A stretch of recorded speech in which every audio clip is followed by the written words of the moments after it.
How to activate auxiliary shutdown for your generator. Locate the generator unit and lift the lid. Inside the unit there is an auxiliary switch.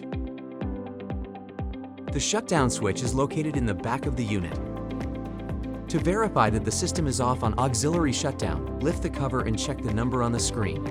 If the screen shows error code 2800, that signals that it is off on an auxiliary shutdown.